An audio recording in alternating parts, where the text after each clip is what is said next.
The Blackwater series, a fictionalized tale of the struggles of one large Guyanese family derived from a white plantation owner and a colored woman.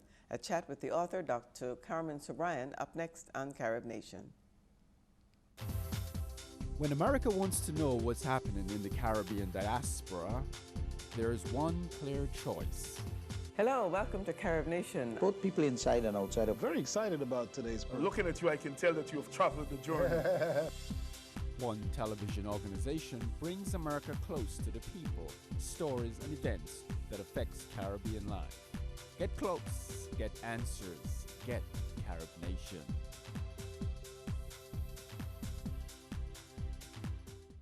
Hello, welcome to Carib Nation. I'm Doris Dean. With me today, we have Dr. Carmen Subryan, a professor at the Department of English at Howard University, who is the author of 3 books. It's a Blackwater series, it's called Blackwater Women, Blackwater People, and Blackwater Children. And we'll be talking about the link between these 3 and the story of one large Guyanese family. Thank you so much for joining us, Dr. Subryan. It's a pleasure to have you with us on Carib Nation.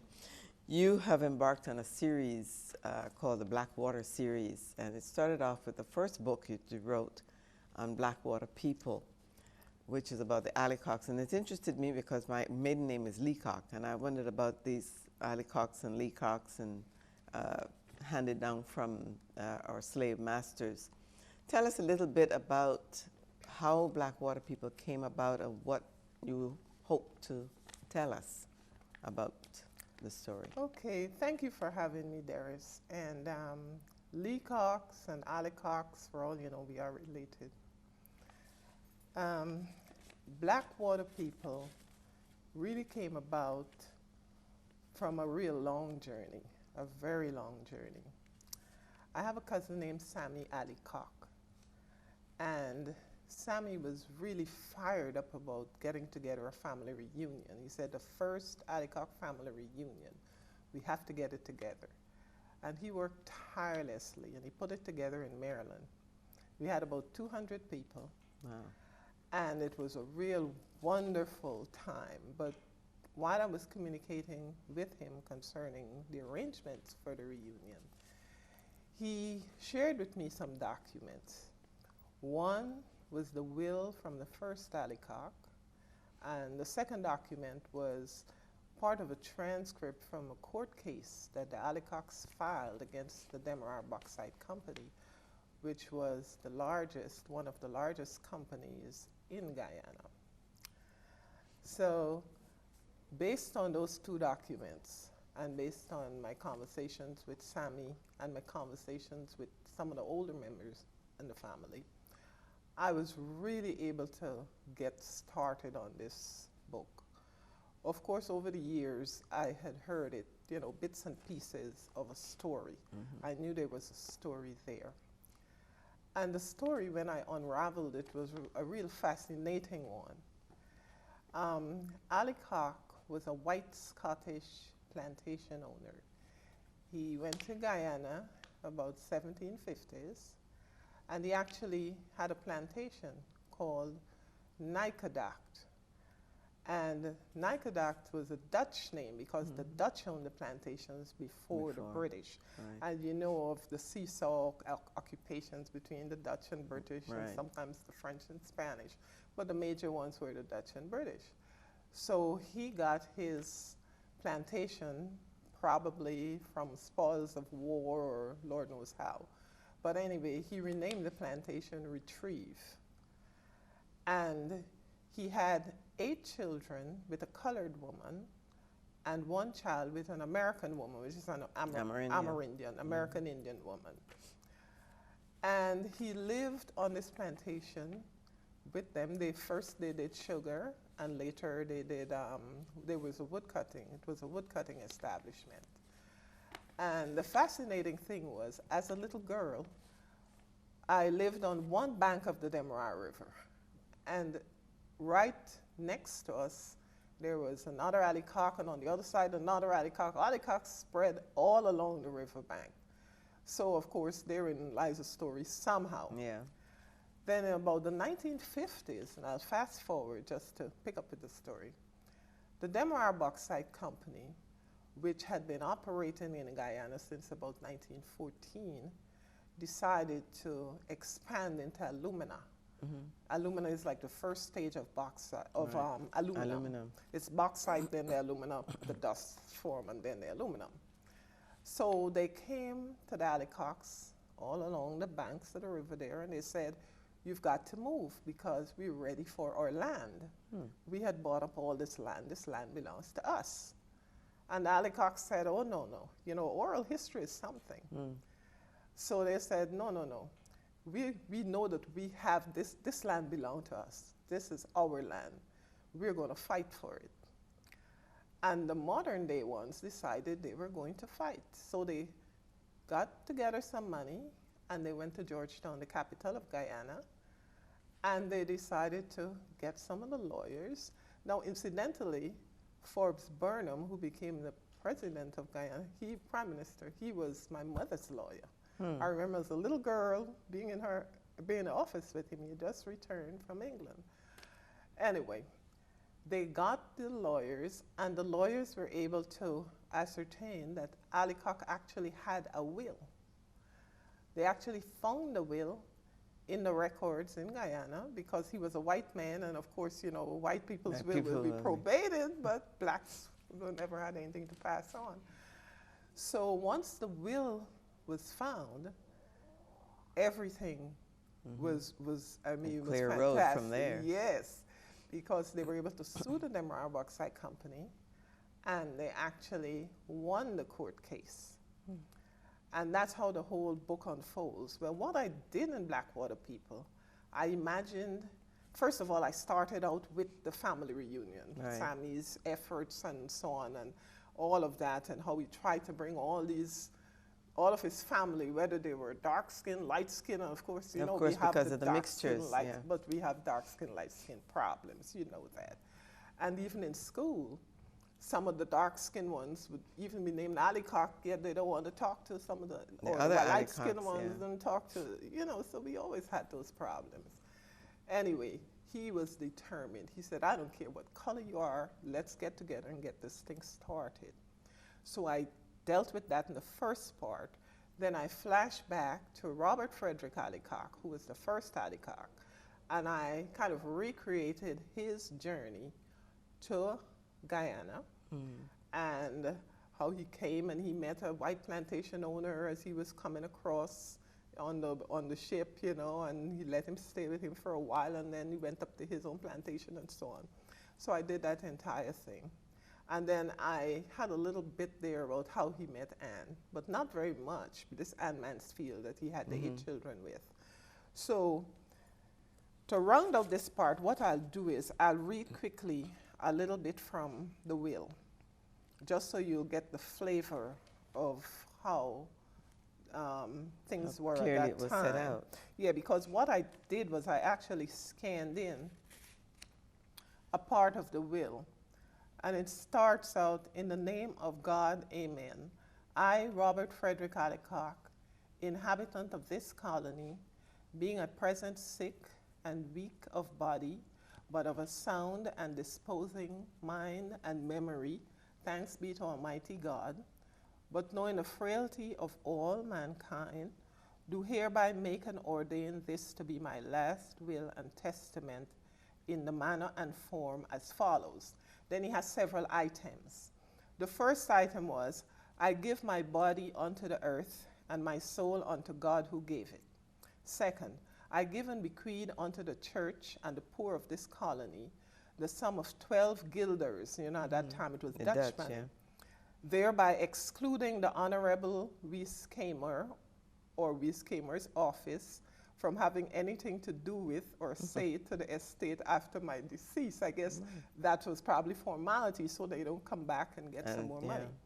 But then he said, I desire that my just debts and funeral expenses shall be paid out of my estate by my hereafter to be named executors as soon after my decease as convenient to him.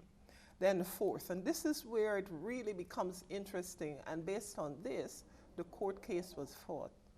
I give and bequeath unto the free colored woman, Anne Mansfield, the whole of the land called Allicock, with the buildings as they now stand, also all my household furniture, cattle, and the following slaves. And it's so interesting because here is this, he's given a colored woman slaves, and he mentioned them, Venture and Hope and Susanna, Judy, Hannah, and her children, Queen Cam, King, and Christmas, with all their future increase and issue. Wow. To have and to hold during the period of her natural life, and that her debt to be equally divided between the children, hereafter to be named to them and their heirs forever. And then, of course, he went on to do a couple other things.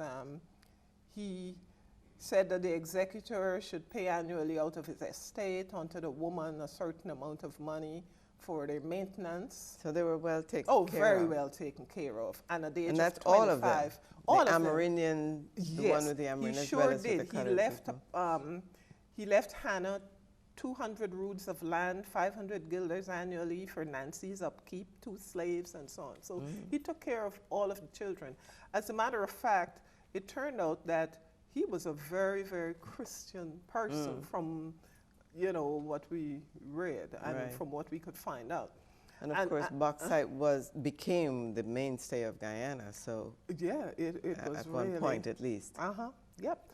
But you know, the interesting thing is that when there was a woman who went down to Guyana, and she actually wrote Run Softly Demerara. Zara Freet was her name, a Dutch, I think she was Dutch. And she wrote about Allicocks, because I guess you couldn't be in the Demerara area and not write about Allicocks. And the story that she wrote was very derogatory. You know, when you read what she wrote, it was as if, oh, well, the person who was telling her the story was trying to make a big thing of himself. You know, she really did not believe what he was saying. And then when he showed her the will, apparently he did, but her interpretation was that Allicock loved his Amerindian child so much that he left his estate to her. And that's what she wrote in the book. So you see, what I'm trying to say is we have got to tell our own stories. Because if we don't tell our own stories, somebody else is going to tell it, and for it's us. always not the same. Exactly. All the facts are not always right. Now, the people of that area, when you wrote about the Blackwater people, outside of the Allicocks, what kind of a community was created there, or was this mainly an Allicock? Okay, at first it was a whole lot of Allicocks, and right now, you know, many of the descendants in that area are Allicocks. Of course, there were other people there. There was Patterson. He was also white, but he came about 20 years after Allicock. Allicock, however, became friends with him because he owned a plantation across the river, Plantation Christianburg. And incidentally, Patterson's great house still stands today. It's our courthouse for the area. It's really huge. And I have a picture of it in the book. And Patterson also had a colored woman. I guess there were too many white women in the area. So Patterson also, as a matter of fact, he was married to, he had a colored woman first whom he did not marry, but he had like 4 children with her. Then he married her niece. And he had X number of children with her, but the niece outlived him, and she took over the plantation. And even in 25 years in British Guyana, a great mention is made about her. She was still living then. So, you know, any book about Guyana, you'll find Allicocks and their story. But Patterson, incidentally, probated Allicock's will. Allicock asked Patterson to take care of the children and everything. When Patterson died, he asked Booker's, and I'm sure you know Booker's. Booker's Sugar Estates. The Booker's brother, not only the sugar estates and the big whole company. Conglomerate. And Booker's is the one who is supposed to take care of the Allicock's children and so on. And as someone said, that's where everything ended. No, it's the end of that. That was the end of the Allicocks. When you look at the estrangement, and when we talked about the different colors and shades and what that would have created, was there any enmity, or having had this reunion, were you able to allay some of that, or how did that come up? How did you deal with that in the book? Everything was wonderful once we got together and we realized that we all came from the same person. And what we had done at the reunion, and right now we have it on PowerPoint. I had a nephew who did it for me, because we were lucky enough to actually get a record. It's called the Allicock Trace Record, from the first Allicock right down to the present day. Now, when the alumina plant was about to be built and we sued them, we sued the bauxite company, and won the case. We actually won the case. They wanted to make sure that the people who were claiming the money were all Allicocks. So the family had to put together this Allicock Trace Record, which is like 40, 50 pages. Luckily, Sammy was able to get a copy from Guyana. And based on that, what we've done, we have it on PowerPoint. We have the first Allicock, we have the 8 children, and then the one with the colored woman, with the Amerindian woman. And then we have everybody all coming the branches, all the way down. So it's a fascinating thing. I can imagine to for see that people connection. to go back up there and try and figure out, okay, first of all, which of the 8 children did I come from, or which of the 9 children, and then they see go how right the whole back map. up. Yeah. Yes. Yeah. And over the years, from 17-something all the way to the 21st century, it's really a fascinating thing when we get together. What is interesting also is the fact that you were able to find those records. It shows you the difference between record keeping at that time versus what we have today across the Caribbean, which is something very striking that we deal with a lot. Yeah. Moving from that, let's skip forward. Your latest book is on the Blackwater Children.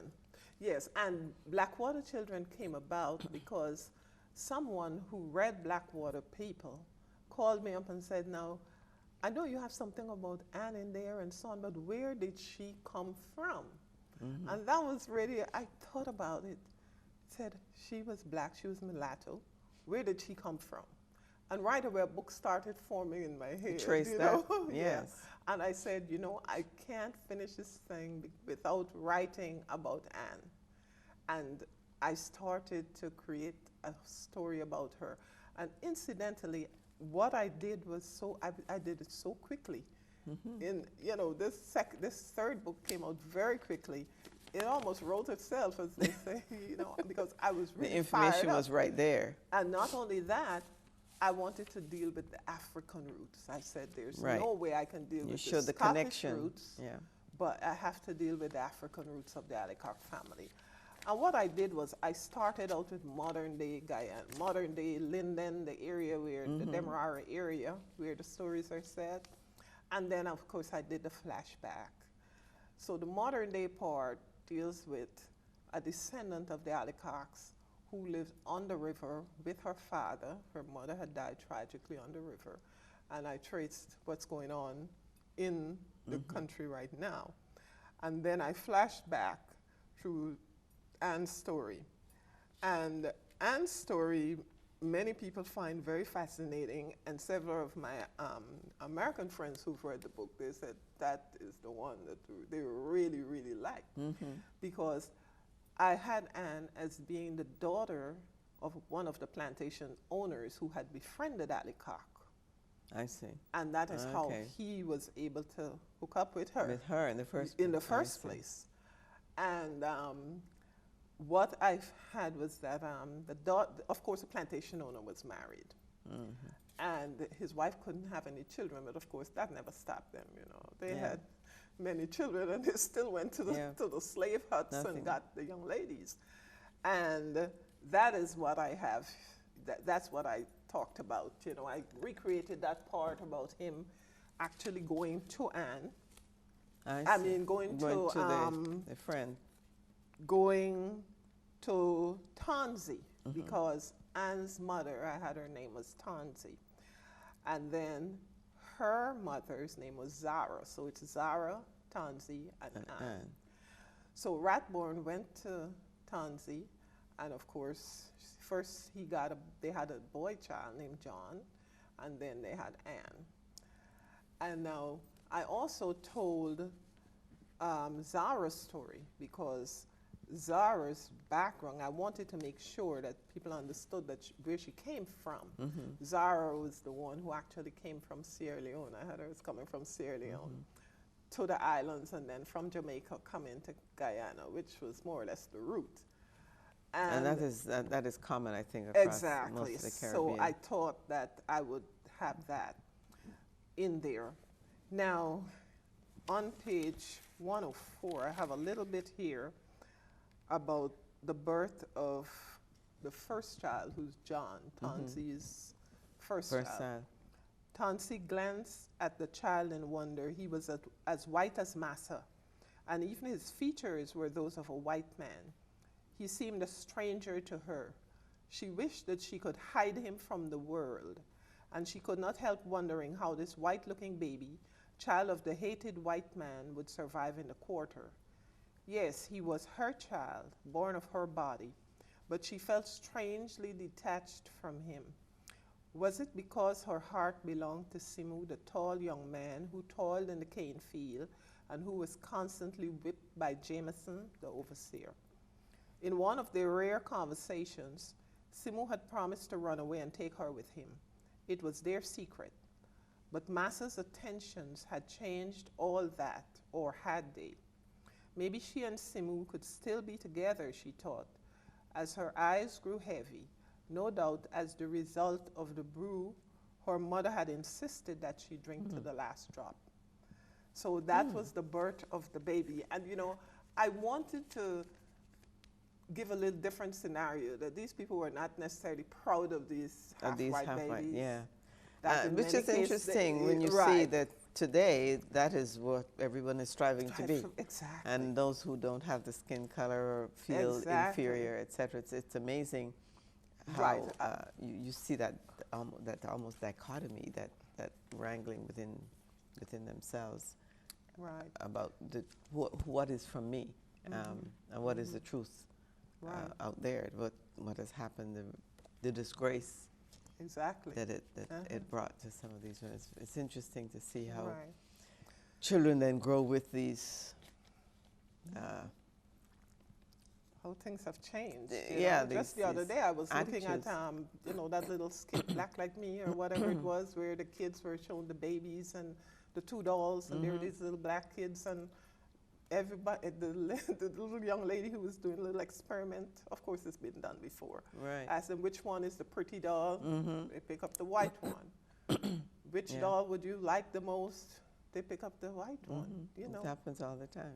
But, oh my goodness. If we got about 5 minutes left, I want to talk about the Blackwater Women.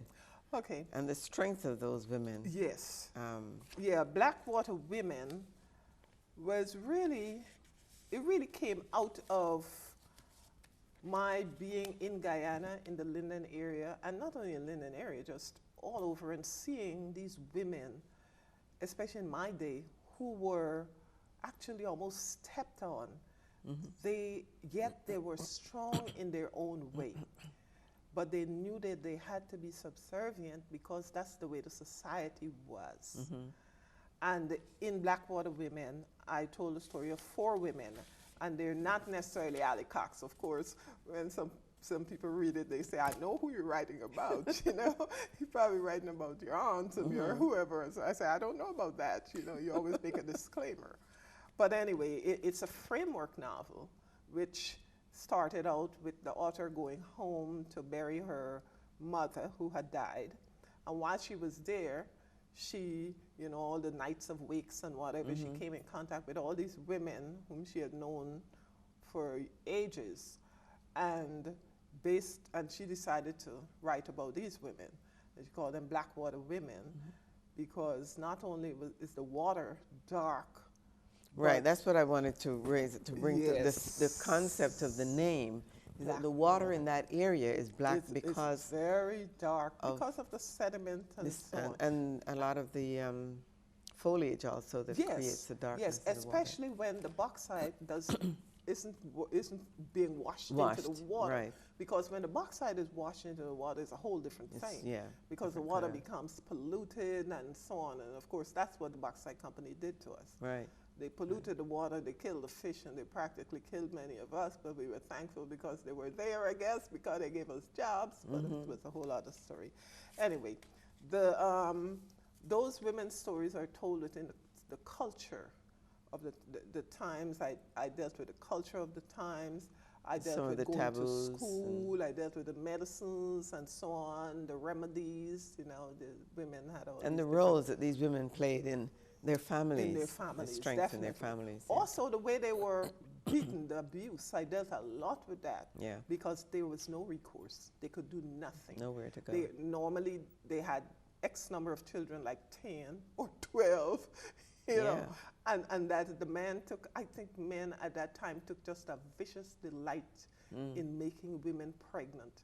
Because as one man told the woman, his wife in there, you can't find another man if you have all these children. Who's going to want you? Where they keep them there. And in many cases, that was the mentality at that time. You just keep her pregnant. And today we still have violence against women. Oh, definitely. It's still perpetuated at that rate. So these are issues that haven't gone away. And That's right. what is interesting is that you've been able to connect present day customs, if you want to call them customs, culture, with what happened 300 years ago, and so many ways. When we talk about the series, the connection to Africa, we only have about a minute left, but I do want to make the point that the connection to Africa is also something that is becoming more popular today. Definitely. And so Definitely. Blackwater Women, Blackwater People, Blackwater Children is a series here. Any more coming up in Blackwater? I doubt whether. I'm not What sure. about the but men? one never they can tell their own stories. Just kidding. I don't know. Maybe. Well, it'll Maybe be it interesting depends. to see It what depends. comes up. It'll be interesting. It's a pleasure talking with you, and this is a great work on not only the people from that particular area, but about Guyana, and to show also the connection with some of the residue of slavery throughout the Caribbean. Definitely. So I think it's an interesting Also, there's an series. interesting part there about Zara coming across in the Middle Passage, Middle where I Passage. recreated that entire journey. Right. You know, Yeah. and the horror of the journey and how they looked on these people as white devils. Yes. You know, yeah. that's the way they thought the devils were coming to drive them into the water and so on. So I had great There's a pleasure lot to writing write. that. Well, thank you so much. It's been a pleasure talking with you, and this will be a great series, the Blackwater series, and we look forward to maybe the men. Okay. Who knows? Okay. All Thanks right. again. We'll collaborate. It's a pleasure. All right. Bye-bye. Thanks. And there you have a synopsis of the Blackwater series. 3 books, Blackwater People, Blackwater Women, and Blackwater Children, all available by emailing csubryan, S-U-B-R-Y-A-N, @howard.edu. Until next time, thank you for watching.